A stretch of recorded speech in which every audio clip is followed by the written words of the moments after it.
Gentleman from Florida is recognized for 3 minutes. Thank you, Mr. Speaker. And as one of the youngest members of Congress, I feel an obligation not only to my district, but to my generation. And right now in America, we are midway through the greatest wave of generational theft in all of human history.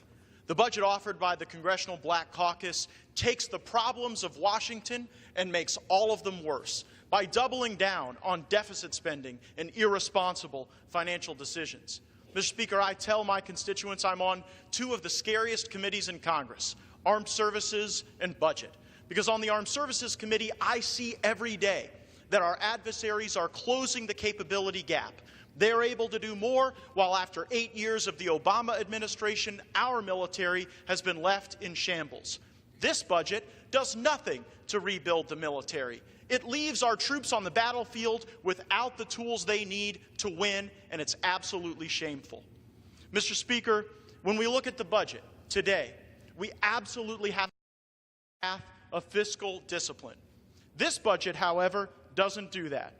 It punishes American workers and American businesses with new taxes and more taxes. It pours billions into the failed experiment of Obamacare, and to take things a step further, it would promote a health care system that is a single-payer system.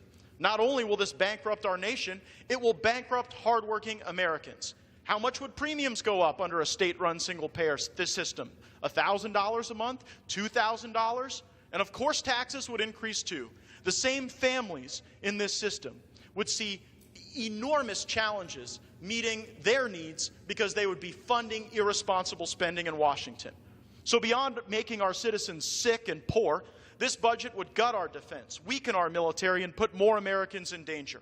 Everyone here knows that the threats are serious we face. ISIS, Hezbollah, North Korea, regional instability, volatility across the Middle East. Yet bizarrely, this budget cuts funding for the global war on terror. Under President Obama, readiness fell to the lowest levels in a century.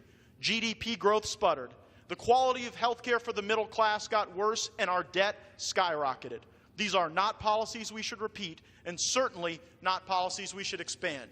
Instead, let's vote for the Republican budget that has the greatest reduction in entitlement spending since Newt Gingrich was Speaker of the House, and can actually restore the great promise of the American dream. I yield back. The gentleman from Florida.